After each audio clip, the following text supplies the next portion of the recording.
FedEx എന്ന വലിയ courier company അടുത്തിടെ H-1B വിസയെ സംബന്ധിച്ച വിവാദങ്ങളിൽ കുടുങ്ങിയിരുന്നു. ഇതിന് പിന്നാലെ കമ്പനിയുടെ CEO ആയ രാജ് സുബ്രഹ്മണ്യൻ കുടിയേറ്റം, തൊഴിലവസരങ്ങൾ എന്നിവയെക്കുറിച്ച് ദി ന്യൂയോർക്ക് ടൈംസ് പത്രത്തിന് ഒരു അഭിമുഖം നൽകി. കഴിഞ്ഞ മാസം വിദേശ തൊഴിലാളികളെ നിയമിക്കുമ്പോൾ അമേരിക്കൻ പൗരന്മാരുടെ ജോലികൾ വെട്ടിക്കുറക്കുന്നു എന്ന ആരോപണത്തെ തുടർന്ന് ഫെഡെക്സ് വലിയ വിമർശനം നേരിട്ടിരുന്നു. എന്നാൽ തങ്ങളുടെ നിയമന തീരുമാനങ്ങൾ കഴിവുകളെയും ബിസിനസ് ആവശ്യങ്ങളെയും അടിസ്ഥാനമാക്കിയുള്ളതാണെന്നും തെറ്റൊന്നും ചെയ്തിട്ടില്ലെന്നും കമ്പനി വ്യക്തമാക്കിയിരിക്കുകയാണ്. രാജ് സുബ്രഹ്മണ്യൻ ജനിച്ചത് ദക്ഷിണേന്ത്യയിലെ തിരുവനന്തപുരത്താണ്. ഒരു സാധാരണ കുടുംബത്തിലാണ് അദ്ദേഹം വളർന്നത്. അദ്ദേഹത്തിൻ്റെ അച്ഛൻ ഒരു പോലീസ് ഉദ്യോഗസ്ഥനായിരുന്നു, അമ്മ ഡോക്ടറും. വിദ്യാഭ്യാസം തന്നെയായിരുന്നു മുന്നോട്ടുള്ള വഴി എന്നാണ് അദ്ദേഹം ന്യൂയോർക്ക് ടൈംസിനോട് പറഞ്ഞത്. ഇന്ത്യൻ ഇൻസ്റ്റിറ്റ്യൂട്ട് ഓഫ് ടെക്നോളജിയിൽ പഠനം പൂർത്തിയാക്കിയ ശേഷം 1980കളുടെ അവസാനത്തിൽ മാസ്റ്റേഴ്സ് ബിരുദത്തിനായി അദ്ദേഹം അമേരിക്കയിലേക്ക് വന്നു. ഞാനിവിടെ വന്നപ്പോൾ കയ്യിലുണ്ടായിരുന്ന ആ $2 നോട്ട് ഇപ്പോഴും സൂക്ഷിക്കുന്നുണ്ട് എന്ന് അഭിമുഖത്തിൽ അദ്ദേഹം പറഞ്ഞിട്ടുണ്ട്. കുടിയേറ്റത്തെക്കുറിച്ചുള്ള ചർച്ചകളെയും വിസയുടെ പരിധികളെയും കുറിച്ച് ചോദിച്ചപ്പോൾ സുബ്രഹ്മണ്യൻ വളരെ ശ്രദ്ധയോടെയാണ് മറുപടി പറഞ്ഞത്.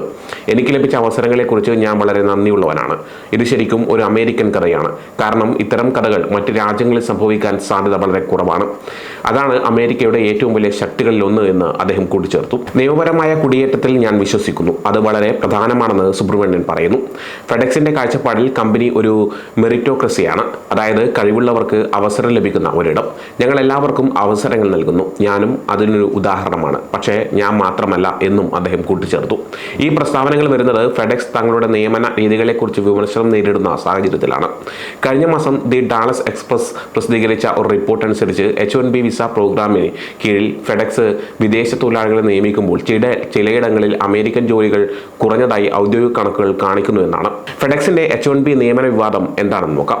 റിപ്പോർട്ട് അനുസരിച്ച് 2022 ഡിസംബറിൽ US ട്രാൻസ്പോർട്ടേഷൻ കമാൻഡിൽ നിന്ന് ഫെഡെക്സിന് $2.24 ബില്യൺ വലിയ കരാർ ലഭിച്ചതിന് ശേഷം കമ്പനിയുമായി ബന്ധപ്പെട്ട H-1B വിസ അപ്രൂവലുകൾ 2022 ഏകദേശം 20 ആയിരുന്നത് അടുത്ത 3 വർഷത്തിനുള്ളിൽ ഏകദേശം 500 ഉയർന്നു.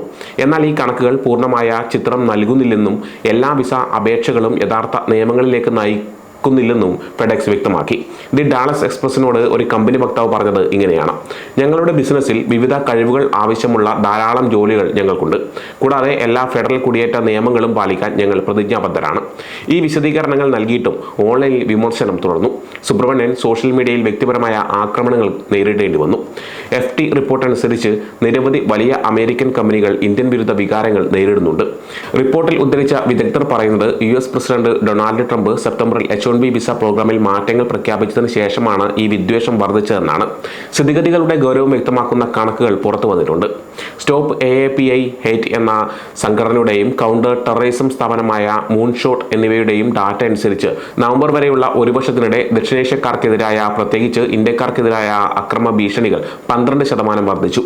ഇതേ കാലയളവിൽ ഓൺലൈൻ അധിക്ഷേപങ്ങളുടെ ഉപയോഗം 69% വർദ്ധിച്ചതായും റിപ്പോർട്ടിൽ പറയുന്നു. ഈ അഭിമുഖം നടന്നത് മെംഫിസ് അന്താരാഷ്ട്ര വിമാനത്താവളത്തിലെ ഫെഡെക്സിന്റെ വലിയ പാക്കേജ് കൈകാര്യം ചെയ്യുന്ന കേന്ദ്രത്തിലാണ്. ഈ സ്ഥലം ഒരു ചെറിയ നഗരം പോലെയാണ് പ്രവർത്തിക്കുന്നത്. ഇവിടെ 5000-ലധികം തൊഴിലാളികൾ പകൽ സമയത്ത് ഏകദേശം 5 ലക്ഷം പാക്കേജുകൾ കൈകാര്യം ചെയ്യുന്നുണ്ട്. രാത്രിയിൽ മെംഫിസ് ഉറങ്ങുമ്പോൾ 1 ദശലക്ഷം പാക്കേജുകൾ ഇതേ സംവിധാനത്തിലൂടെ കടന്നു പോകും. പാക്കേജുകൾ കൈകാര്യം ചെയ്യുന്നത് എപ്പോഴും സങ്കീർണമായ ഒരു ജോലിയാണ്. എന്നാൽ കഴിഞ്ഞ വർഷം US പ്രസിഡന്റ് ഡൊണാൾഡ് ട്രംപിന്റെ മാറിക്കൊണ്ടിരിക്കുന്ന താരിഫ് നയങ്ങൾ ആഗോള വ്യാപാരത്തെ തടസ്സപ്പെടുത്തിയപ്പോൾ ഈ ജോലി കൂടുതൽ ബുദ്ധിമുട്ടായി. താരിഫ് സംബന്ധമായ ചെലവുകൾ കാരണം ഫെഡെക്സിന് $1 ബില്യൺ നഷ്ടം സംഭവിക്കുമെന്ന് കമ്പനി പ്രതീക്ഷിക്കുന്നു. എന്നിരുന്നിട്ടും ഉയർന്ന വരുമാനം പ്രതീക്ഷിക്കുന്നതായി കമ്പനി അടുത്തിടെ ഓഹരി ഉടമകളോട് പറഞ്ഞിരുന്നു. ഈ ലക്ഷ്യങ്ങൾ നിറവേറ്റേണ്ടത് 2022 ഫെഡെക്സിന്റെ CEO ആയ സുബ്രഹ്മണ്യന്റെ ചുമതലയാണ്. കഴിഞ്ഞ വർഷം ആഗോള വ്യാപാര രീതികളിൽ വലിയ മാറ്റങ്ങൾ സംഭവിച്ചതായി സുബ്രഹ്മണ്യൻ ന്യൂയോർക്ക് ടൈംസിനോട് പറഞ്ഞു. ഇത് ഇതുവരെ സ്ഥിരമായിട്ടില്ലെന്ന് ഞാൻ കരുതുന്നു എന്നും അദ്ദേഹം കൂട്ടിച്ചേർത്തു. ഈ പ്രവണതയെ അദ്ദേഹം ഇപ്പോൾ ഗ്ലോബലൈസേഷൻ എന്നാണ് വിളിക്കുന്നത്.